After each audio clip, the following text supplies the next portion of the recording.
On the morning of February 7, 1954, President Dwight Eisenhower sat in a pew at New York Avenue Presbyterian Church in Washington and listened to a sermon by a pastor named George Dougherty. Dougherty had not come to preach about salvation. He had come to make an argument about two words. He told the congregation that the Pledge of Allegiance, as it stood, was missing something essential. Not a clause, not a principle, two words. Under God. What followed was not the result of one sermon. The Knights of Columbus had been campaigning for the change for years.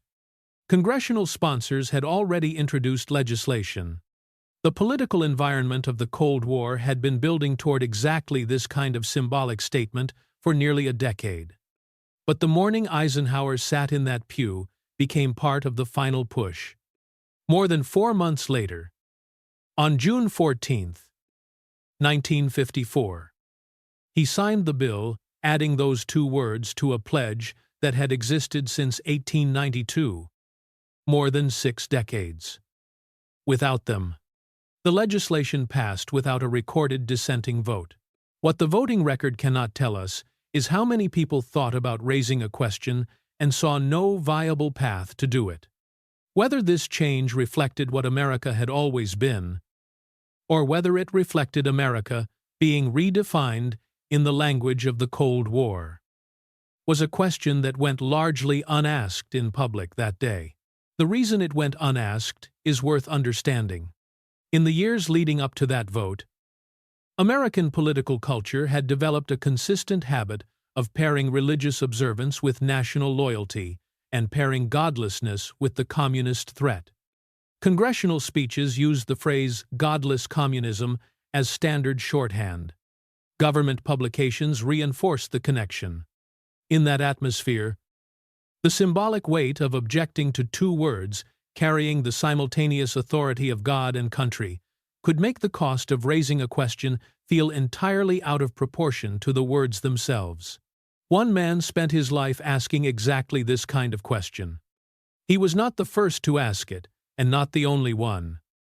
But he asked it more directly and more publicly than almost anyone of his era. And he paid a particularly heavy price for doing so. His name was Thomas Paine.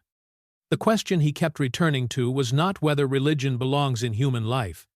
It was something narrower and considerably harder to discuss in polite company. When the language of faith gets attached to political power, what happens to the ability of ordinary people to question what that power is actually doing? That question did not begin in 1754, and it did not end in 1954. It is still being asked. In different language. In every generation that inherits it. In the summer of 1787, 55 delegates gathered in Philadelphia and produced a document that would govern the most consequential democratic experiment in modern history. In the full text of that document, you will not find God invoked as the source of political authority. You will not find Christ. You will not find Christianity named as the foundation of the new government. The most direct statement the Constitution makes about religion and public office appears in Article 6. No religious test shall ever be required as a qualification to any office or public trust under the United States. That is a sentence about exclusion, not establishment. It says the government cannot use religion as a gate for federal office. It does not say what the government is built on. There is a dating formula at the very end of the document. It reads, "In the year of our Lord," followed by the year. This was standard administrative language in the 18th century. It appears in commercial contracts, legal documents, and correspondence of the era without carrying any theological meaning about the source of governmental authority. People who want to argue the Constitution is a Christian document sometimes point to it. Being precise about what it actually is matters. The absence of God as a source of political authority in a document of this consequence cannot be treated as a meaningless oversight. The subject of religion and the new federal government was actively discussed during the ratification debates and in the proposed amendments that followed. But the delegates did not share a single reason for producing a document with this particular result. Some were motivated by federal principles, believing religion was a matter for individual states rather than the central government. Some wanted to avoid a fight over a subject that divided the states deeply. Some held genuine convictions about the proper limits of civil authority in matters of conscience. Whatever their differing reasons, the final document did not define the federal government through a particular church or creed. And the openness left by that founding settlement has never been fully resolved. Here is where a specific piece of evidence enters the picture, and it is worth handling carefully. In the fall of 1796, the United States signed a treaty with the rulers of Tripoli. The treaty was a diplomatic instrument, negotiated to protect American merchant vessels from interference in the Mediterranean. It was not a philosophical statement about American identity. That context makes what it contains more striking, not less. The Senate approved it in June of 1797. President John Adams signed the formal proclamation of ratification. Also in June of 1797, Article 11 of the English text that was ratified states directly that the government of the United States was not in any sense founded on the Christian religion. A founding-era government put those words into an official diplomatic document and ratified them without apparent controversy. That is a historical fact about what a founding-era government was willing to say officially, in a specific context, for specific diplomatic purposes. There is a complication this video is not going to conceal. The Arabic version of the treaty that still exists does not contain a clearly corresponding passage. Scholars have debated what this means for more than a century. What it does not change is the legal standing of the English text for the American government. That is the version the Senate approved. That is the version Adams signed. That is the version that carried legal force on the American side. Thomas Jefferson and James Madison each expressed deep skepticism about established religion and the institutional power of churches. Their criticisms appeared across different settings. Madison's memorial and remonstrance against religious assessments, written in 1785, was a public document arguing against a proposed tax to support Christian ministers in Virginia. Jefferson's Virginia Statute for Religious Freedom, enacted in 1786, was legislation. What distinguished Paine was not that he alone criticized established religion, while others stayed silent. What distinguished him was the language he chose. Direct, confrontational, aimed at mass audiences through cheap pamphlets, and the specific targets he attacked, including revealed scripture and the institutional church itself. That combination was one important reason he faced a far more public and lasting backlash than either Jefferson or Madison. The decisive question in this debate is not whether individual founders were personally religious. Many of them were, in ways that varied enormously from one person to the next. The question is whether they wanted the federal government to define itself through a specific religion. Those are two entirely different questions. Most public arguments on this subject treat them as one. Every time someone says this is a Christian nation, and every time someone responds by citing the Treaty of Tripoli, both sides are pulling one part of a genuinely complicated picture and calling it the whole thing. Many public arguments on both sides tend to paper over the openness left by the founding settlement. That openness was real, and it has never been fully resolved. It is the condition that every subsequent generation has had to navigate, including the one that gathered in Congress in 1954. There is a document in the Library of Congress that most people in this argument have never read directly. It is a draft letter written in Thomas Jefferson's hand, dated January 1st, 1802. If you look at the draft version, with Jefferson's own revisions visible on the page, You can see a paragraph he wrote and then crossed out before sending. That crossed-out paragraph explained why Jefferson had refused to follow the practice of George Washington and John Adams, both of whom had issued national proclamations calling for days of prayer and thanksgiving. Jefferson believed that issuing such proclamations was outside the proper authority of the federal executive. He crossed the explanation out before sending the letter, apparently concluding that the political sensitivity of the reasoning made it worth removing from the final version. What he left in was the image that American courts have been arguing about for nearly 80 years. He wrote that the First Amendment had built a wall of separation between church and state. Those words do not appear in the Constitution. They do not appear in the Bill of Rights. They come from a private letter Jefferson wrote to a Baptist association in Danbury, Connecticut, that had written to congratulate him on his election and to express concern about the fragility of religious liberty in their state. Jefferson was not drafting constitutional doctrine. He was explaining a specific executive decision to a specific religious community that had reason to care about the answer. The logic of the letter connects two concerns pointing in the same direction. It protects religious conscience from government coercion, and it limits the government from being drawn into resolving theological disputes.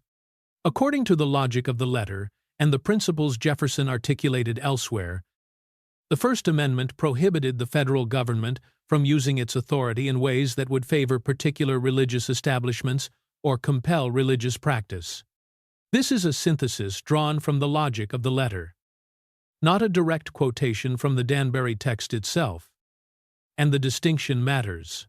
What happened to the wall image is one of the more instructive stories in American legal history. In 1947, the Supreme Court decided a case called Everson v.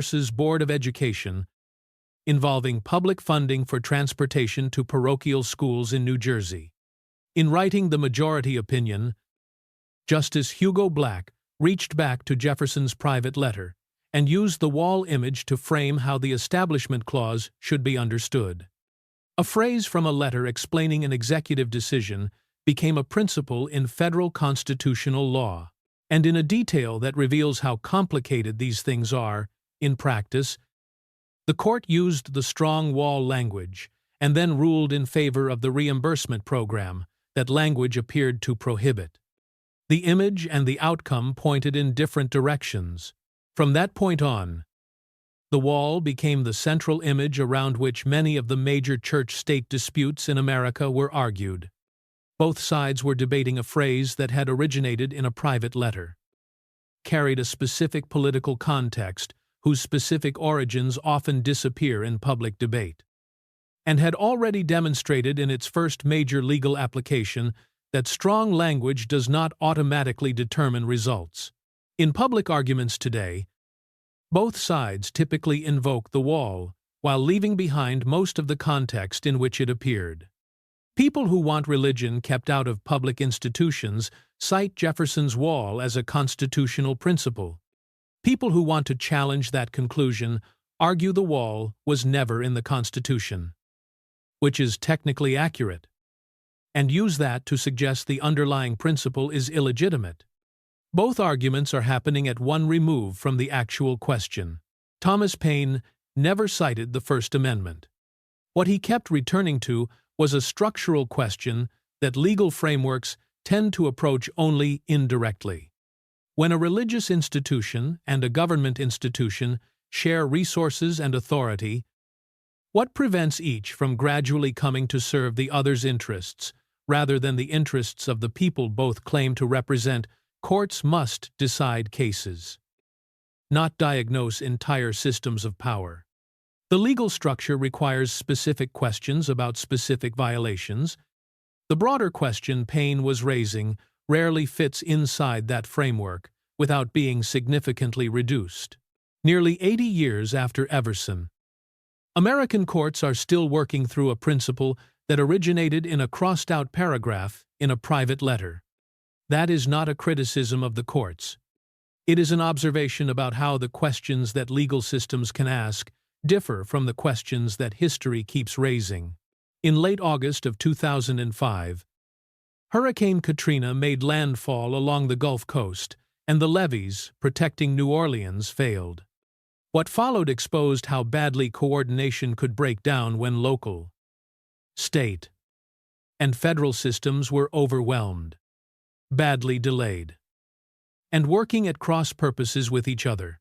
In the middle of that breakdown, something else was happening that received considerably less attention in the national coverage. Before consistent official aid reached many of the hardest-hit neighborhoods, faith-based organizations were already moving supplies and opening their facilities. The Southern Baptist Convention Disaster Relief Network, one of the largest volunteer disaster relief organizations in the United States, deployed thousands of volunteers and feeding units in the days immediately following the storm. Catholic Charities USA coordinated shelter, food distribution, and long-term recovery support across Louisiana and Mississippi. The Department of Health and Human Services later documented in its official after-action reports the significant role that faith-based and community organizations played in the early and sustained response, particularly in areas where government coordination had not yet reached. The response was not uniform across every congregation, and faith-based organizations were not the only non-governmental actors involved. But what many of them did, in the absence of functioning official infrastructure, was documented and real. Those buildings and those networks were doing something that mattered. The question worth asking is not whether what happened there had value. It clearly did. The harder question, the one that political arguments about religion in public life almost always avoid, is more specific. What was actually working inside those networks? Was it the theology? Was it the organizational structure? Was it the density of existing relationships among people who already knew and trusted each other? Who had been meeting in the same building every week for years? If the answer is primarily the third one, that changes something important about the argument that religion deserves a privileged place in public policy because of its social effects. This is where the evidence gets genuinely complicated, and where both sides of the political debate tend to stop looking closely. The argument that religion makes people more moral, and therefore belongs in public life, is an empirical claim dressed up as an obvious truth. As an empirical claim, it can be examined. When researchers have tried to examine it, the picture that emerges is not the one either side usually presents.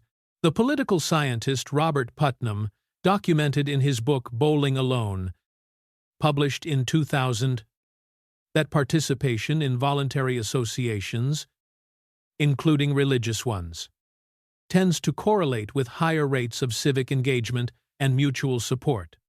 Religious communities appear consistently in that broader picture as generators of what Putnam calls social capital, the networks of trust and reciprocity that make collective action possible. The researcher Arthur Brooks examined charitable giving specifically in his book Who Really Cares, published in 2006, and found a recurring association between regular religious attendance and higher rates of charitable giving, both to religious and secular causes. The association appears repeatedly across the data he examined, though its meaning depends significantly on how giving, attendance, and religious affiliation are defined and measured in each study. These are findings that point toward something real, without fully settling what that something is or what produces it. Putnam draws a distinction that almost never appears in political speeches about religion and public life, and the distinction rarely survives the simplification that political argument requires. He separates what he calls bonding social capital from bridging social capital. Bonding capital is the strength of connections within a group. Bridging capital is the capacity to form meaningful connections across groups, with people who are different from you. Religious communities tend to be very strong at generating bonding capital. Their record on bridging capital is considerably more mixed. A congregation can be extraordinarily generous to its own members and to causes it identifies with, while remaining relatively closed to people outside its network. That pattern is not unique to religious organizations. But it is a distinction that changes what the evidence actually supports when that evidence is used to argue for public policy. There is a second dimension that receives less attention than it deserves. Many of the functions that religious communities have historically performed, providing social connection, organizing mutual aid, marking the significant passages of a human life, offering frameworks for moral reasoning, have not been consistently reproduced in communities where religious participation has declined. Secular institutions have taken on some of these functions in various places, but not always with the same continuity, local density, or ritual depth in every community. That is not an argument that religious belief is true, or that religion should receive any particular treatment from government. It is an honest observation about a gap that exists in some places. Thomas Paine did not argue that morality required no foundation.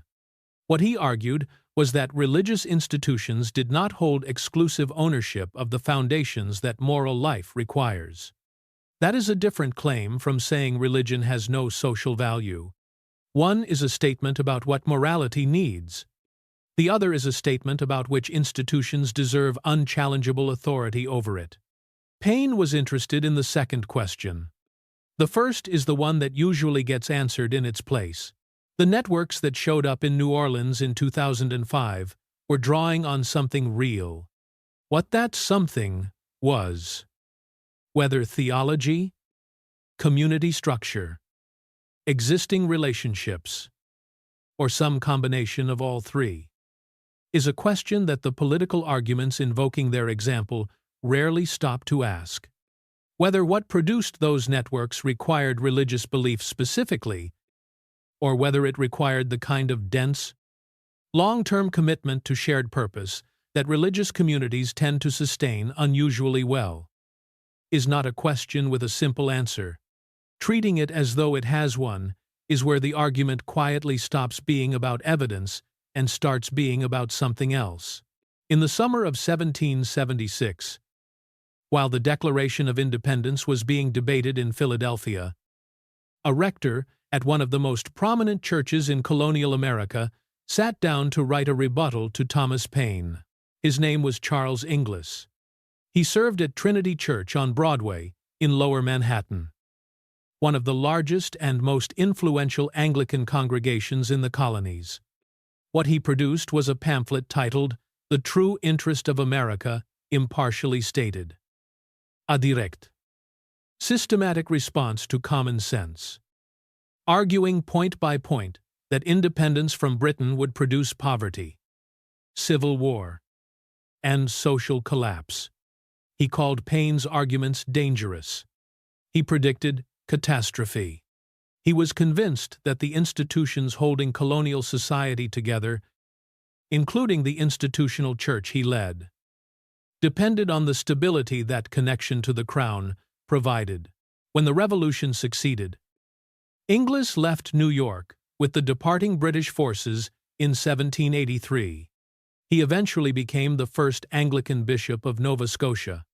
The congregation he left behind reorganized under new leadership. The prayers for the king that had been part of the liturgy were removed.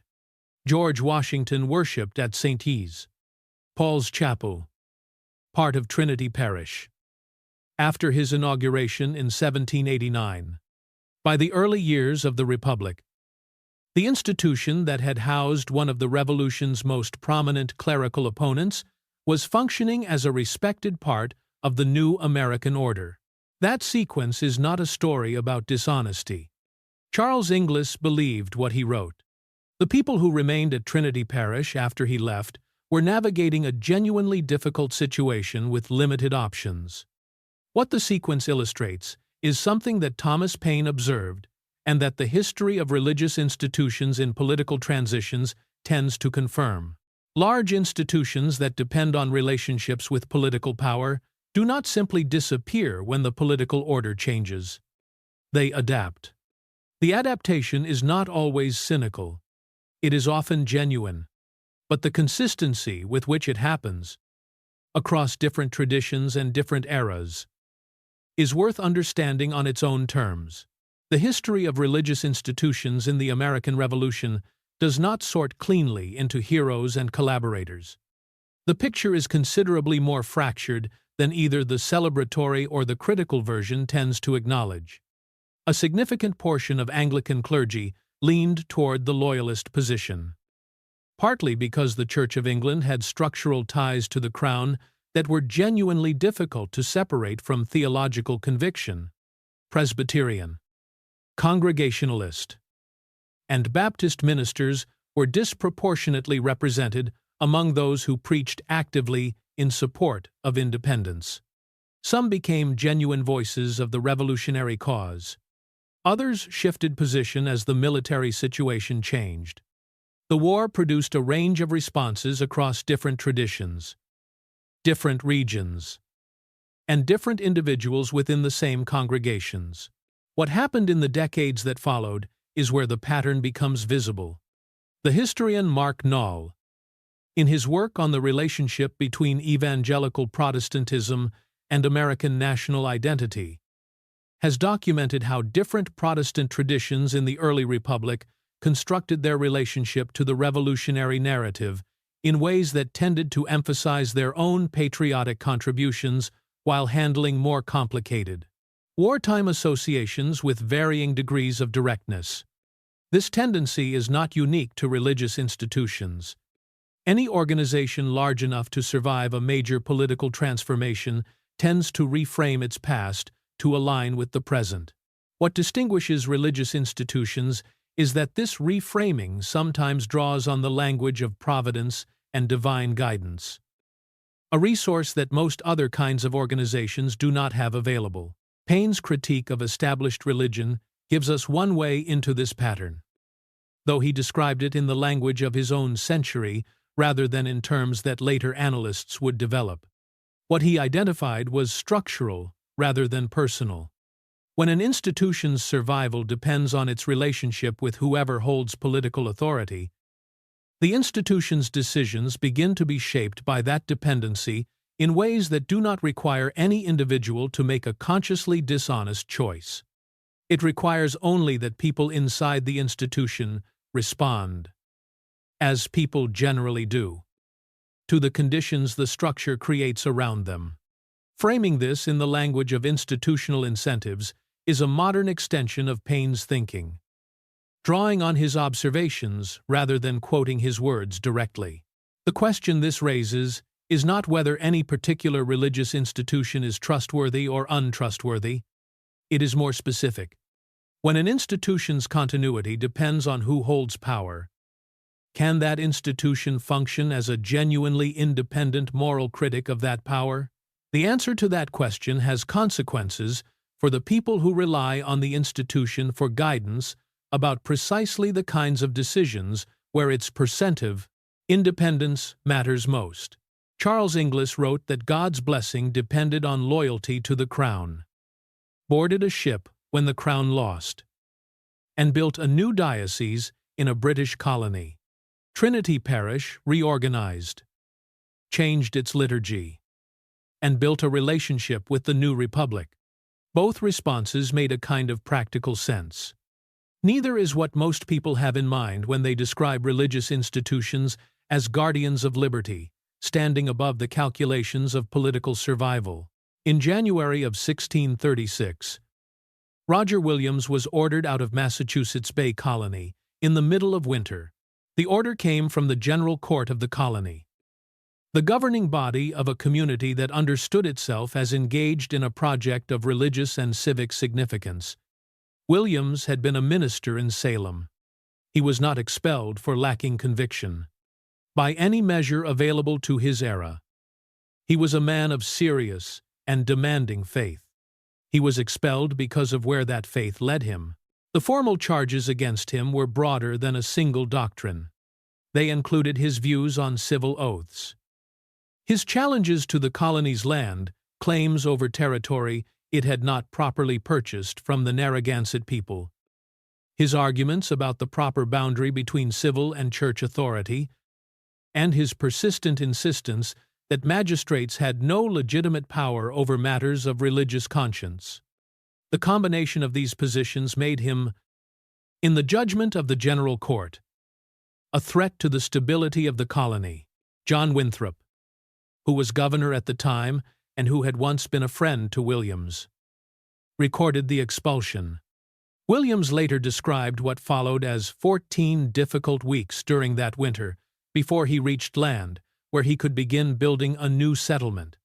That account comes from Williams himself, writing years later. What the documentary record confirms is that he traveled in winter, that he received assistance from Narragansett leaders, and that he eventually established Providence, Rhode Island, on principles of religious liberty and freedom of conscience that were unusual in the colonial world. The founding of Providence is sometimes presented as a story about tolerance in a general sense, as though Williams simply believed that different religions should be permitted to coexist. That framing is accurate as far as it goes, but it misses the specific and demanding theological argument at the center of what he was doing. Williams was not primarily arguing that diversity is good. He was arguing that the state has no legitimate authority in the territory of religious conscience, and that any exercise of state power in that territory damages both the state and the church. The damage to the church was his primary concern. He believed that a church, sustained by civil enforcement, had traded its spiritual integrity for political convenience, and that this trade was catastrophic for genuine religious life. Coerced faith was not faith. An institution that needed the threat of civil punishment to maintain the loyalty of its members had already lost the thing that made it a church in any meaningful sense. Williams came from within the Puritan world, but moved steadily and deliberately away from its institutional assumptions. He is more accurately described as a dissenting figure within a dissenting tradition, pushed out by people who shared many of his theological premises, but drew completely different conclusions about the relationship between belief and governance. Now consider what it means to place Roger Williams alongside Thomas Paine. Williams moved from theology. He began inside a specific tradition of Christian thought and worked his way through scripture and through experience toward the conclusion that church and state needed to be separated primarily to protect the integrity of the church. His concern was religious before it was political. He wanted the church free from the state because he believed state power corrupted what the church was supposed to be. Paine moved from reason. He was a deist who believed that God's existence and character could be known through observation of the natural world and through careful reasoning. Without institutional mediation and without revealed scripture passed down through chains of human transmission. His concern was political before it was theological. He wanted citizens free from the combination of religious and political authority because he believed that combination was one of history's most durable mechanisms for placing power beyond ordinary accountability. Two figures separated by more than a century, coming from opposite intellectual traditions, reaching essentially the same practical conclusion about the danger of merging religious authority with state power, for reasons that had almost nothing in common. Williams was worried about what the state would do to the church. Paine was worried about what the church and the state together would do to the individual citizen. The concerns traveled in different directions. The institutional conclusion pointed the same way. This pairing does specific work in the current debate because it is very difficult to dismiss. The case for separating religious authority from state power does not belong exclusively to secularists or people skeptical of religious belief. One of the strongest historical arguments for it was made with theological seriousness and at significant personal cost by a man who was driven into a New England winter because his religious convictions led him to a conclusion that a religiously governed colony could not tolerate. When someone frames the separation of church and state as a project of people who want to destroy religious life, Williams offers one of the strongest historical responses available. Not because he agreed with what later secularists would argue, he did not, but because his case for separation was built entirely on religious grounds, and because he paid for it with 14 difficult weeks in winter, and built something new precisely because he believed the institution that expelled him had confused its own authority with the authority of God. On March 4, 1865, Abraham Lincoln stood before a crowd in Washington to deliver his second inaugural address. The war was not over. More than a month of fighting remained. The military outcome was becoming clear. But the country had not yet begun to reckon with what it would need to do when the fighting stopped. Lincoln did not give the speech that a president whose side was winning might have been expected to give. He did not claim that the Union's victory proved God had judged the Confederate cause and found it wanting. He did not use the occasion to announce that the nation had been divinely chosen and divinely vindicated. What he did was something unusual in American presidential rhetoric. He stood at the approaching moment of his side's victory and refused to let sacred language do what sacred language almost always does in political conflict. He said this: both read the same Bible and pray to the same God, and each invokes his aid against the other. Then he said this: it may seem strange that any men should dare to ask a just God's assistance in wringing their bread from the sweat of other men's faces. Lincoln was talking about slavery. He was making a specific moral argument using theological language. But he was not using it to declare that God had been on the Union's side all along. He was using it to expose what happens when both sides of a morally serious conflict invoke the same God for opposite purposes. If both sides pray to the same God and ask for the same help, the prayer itself cannot be the thing that settles which side was right. Throughout the Civil War, both sides produced clergymen who preached that God favored their cause. Both sides published theological arguments for their position. Both sides organized days of prayer and thanked God for victories in the field. Many on both sides use this language with what appears to have been genuine conviction. That is precisely the point.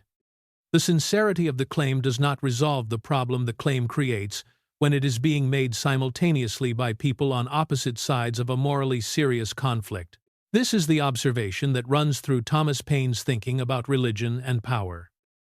Though he arrived at it from a different direction and in a different context, the framework this video uses to articulate it draws on Paine's observations rather than quoting him directly. Because the clearest version of the argument uses terms that became available after his time. When a claim about what God requires is used as the final justification for coercive public policy, and when that claim cannot be examined through any standards shared by all the citizens that policy will govern, the claim has placed itself outside the reach of ordinary accountability that public power is supposed to face. That is not the same as saying the claim is false. It is saying that a claim structured in that way cannot, by itself, serve as sufficient public justification for exercising authority over people who do not share the framework the claim comes from. Lincoln's second inaugural took the language of divine judgment and turned it inward, applying it to what the war had actually been about, rather than using it to celebrate which side was winning. The address treats the war itself as a possible form of judgment on the entire nation, not a vindication of one party against the other. It refuses to let military success serve as evidence of divine approval. Lincoln and Paine were not working from the same theology. Lincoln reasoned, within a world of biblical providence and divine judgment. Paine rejected the authority of revealed scripture and institutional religion as reliable guides to God's will. Their theologies were radically different. At that limited and specific level, both resisted the use of certainty about divine will as a substitute for moral scrutiny of what human beings were actually doing and why. Thomas Paine placed the manuscript of the first part of The Age of Reason in trusted hands before his arrest in Paris. He was living there during the period historians call the Reign of Terror, when the revolutionary government he had supported was executing opponents at a pace that left few people in his circle feeling safe. During and after his imprisonment at Luxembourg prison, in the months when the terror was at its most intense, he developed the material that became the second part of the book. He did not write it from a position of comfort or detachment.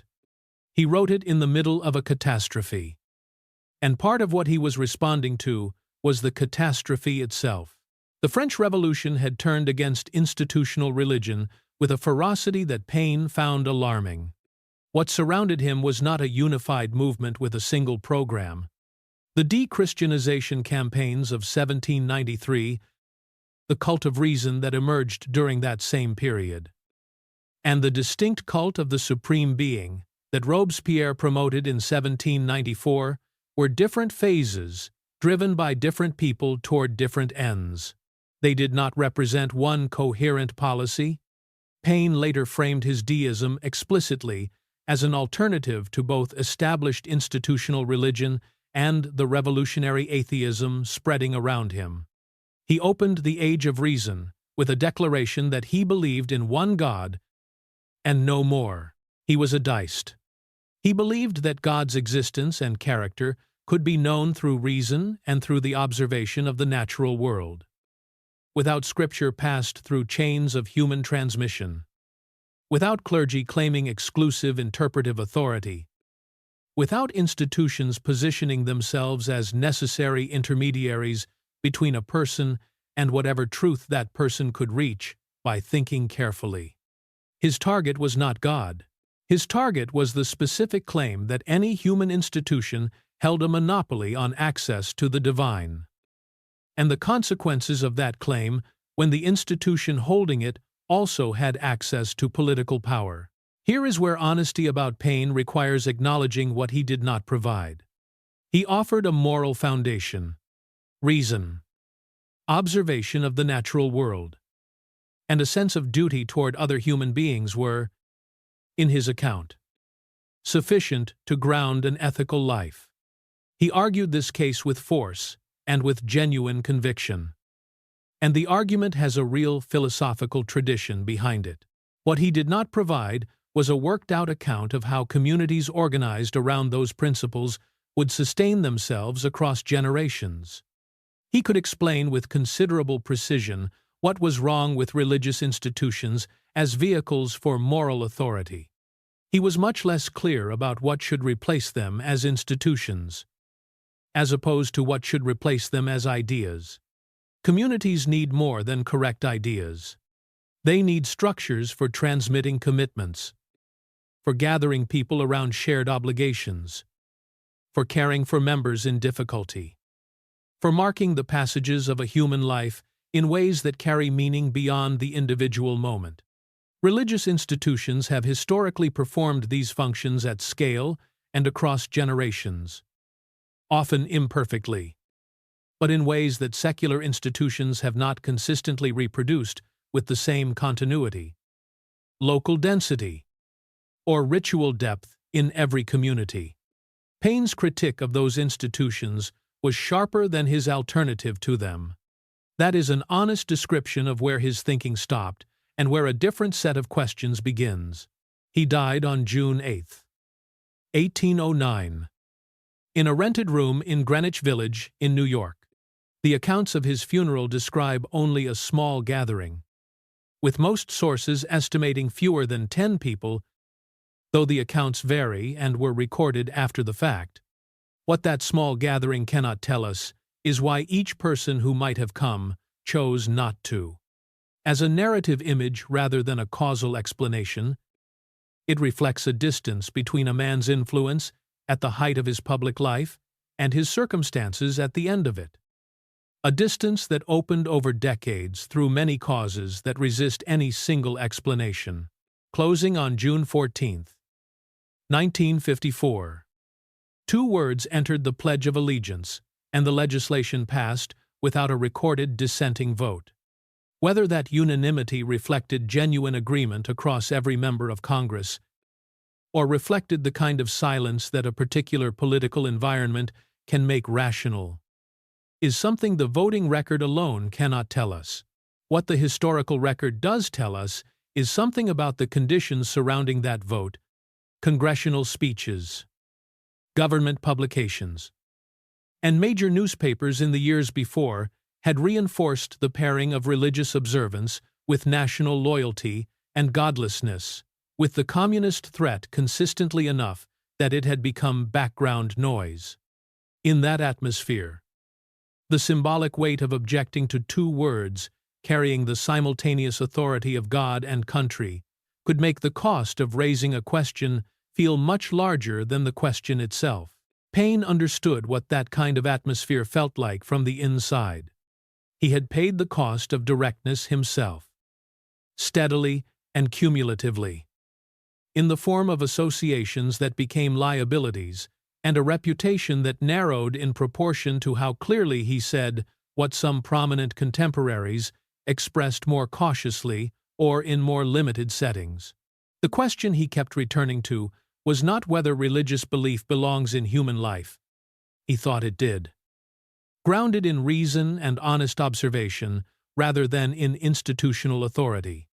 The question was, what happens to public accountability when the justification for a decision gets placed in a framework that the people affected by that decision do not all share and cannot all examine on equal terms?